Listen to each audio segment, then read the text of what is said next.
Hey BGC members, my name is Miss Michelle and I'm the Director of Character and Leadership and Teen Programs at the Boys and Girls Club of the Austin area.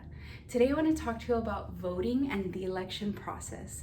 We are right in the middle of 2020 with one of the most historical elections of our time. And I want you to be able to take part in it with us. So that's why I want you to learn all about voting, about the election, about who's running, and how to make a decision, and why it's even important, right? So this is part 1 of 3 lessons that we'll be taking in order to learn about voting in the election process. So let's get started. So to begin, what is voting?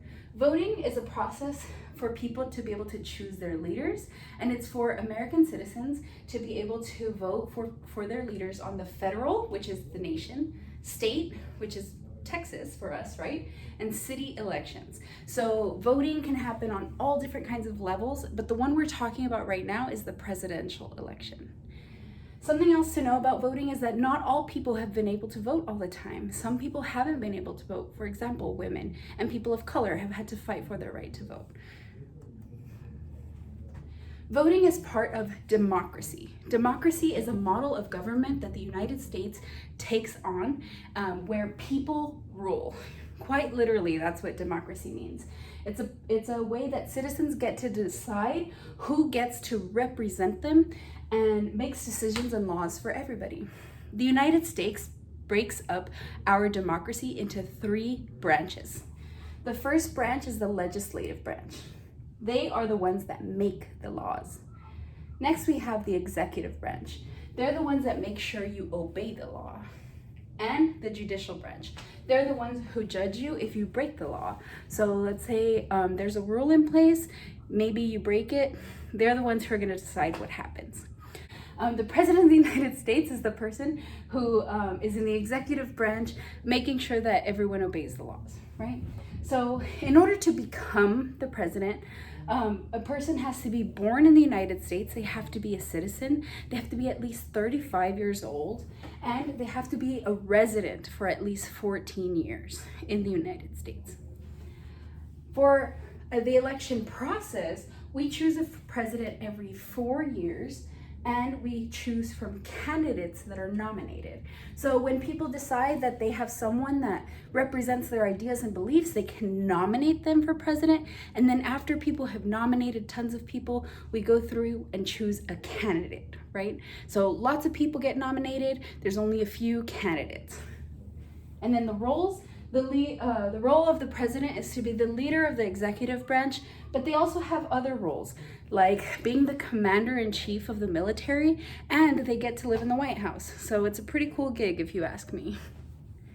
Here's the election process. So there's a bunch of people, right? And they get to pick nominees to represent them. Like I said, you can choose a bunch of different nominees. Usually people are like, this person should be president, this person should be president, right? And then nominees become candidates of main parties. So meaning a lot of people have different ideas, but when the large group of people can come down to just one, it's usually up to 2, right? So that's why we currently have 2 candidates.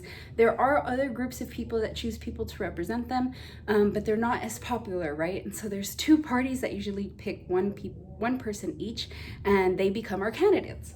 So after we have 2 candidates, citizens get to vote for their candidates after they campaign. So campaigning means that they're really encouraging you to vote for them, and then citizens get to decide whether they want to or not. Before they get to decide though, citizens must register to vote. So you can't just go up and decide that you want to vote one day. You have to prepare and register with your city or county to be able to vote. And then citizens go to vote, and they do it every 4 years for their presidential election. But there are other smaller elections that get held for city representatives. So again, a voter must be a US citizen. They also must be 18 years old or older to vote, and they must be registered. So those are 3 things a person must need in order to vote. Be 18 or older, be a citizen, and be registered. In order to register for voting, you must have an ID and an address here in the city or county where you register. So for example, I used to live in another city. I used to live in El Paso, Texas, and I was registered to vote there because I had an address there. But when I moved here to Austin, Texas, I needed to re-register in order to vote here in this area because we have different representatives. So those are the ways that you can register to vote. In order to actually go and vote, you need to get yourself to a polling station. There are specific spaces that are reserved and set up for people to vote, and that's a polling station. So you gotta get to a polling station, and then you gotta fill out a ballot, and then there are other options if you can't get to a polling station. For example, there may be people who are a lot older and maybe they don't leave their home as often, or maybe there's risks to leaving their home, right? Like COVID. So a lot of people are able to mail in a ballot. But in order to mail in a ballot, you must register to do a mail-in ballot. And then once people are registered, they're able to get to a polling station, they get to submit their ballot, then those votes are gone up to the Electoral College and a president is chosen. But we'll get into that a little bit later. So a few of the terms I wanted to get, I wanted to learn with you all before we wrap up this first lesson about voting and the election process are a candidate. So a candidate is a person who is up to win the final election. Again, they're not a nominee, they're a candidate. A campaign is a way that a candidate is able to promote their want for their position in this election, right? So let's say a candidate is really, really passionate and wants to promote their mission and their beliefs to other people, then they can set up a campaign and they can help encourage people and inform people on why they should vote for them, right? So that's a campaign. An election is a formal way to choose candidates. So an election is basically the word that means we're all trying to choose a new leader. Government is a system that helps control the community and the citizens and their actions. And so government is just a structured way to make sure that people all have roles, right?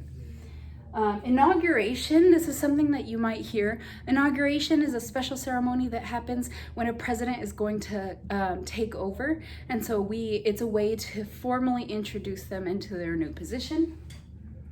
A nominee is a person that is chosen by the citizens, right, in order to be up for election. So nominee and candidate, we distinguish the difference of that. And polling station is the last word I want you all to know. So a polling station is a specific designated spot where people go to vote. So you can't just go vote at the grocery store. You can't just go vote at the corner of your street. There has to be an actual place that is registered and designated and controlled for you to go and actually vote. So that's a polling station. So that's the end of my first lesson. It was really simple, really broken down. So I hope that was easy for you all to follow. Please let us know if you have any questions, and I hope this was helpful to you.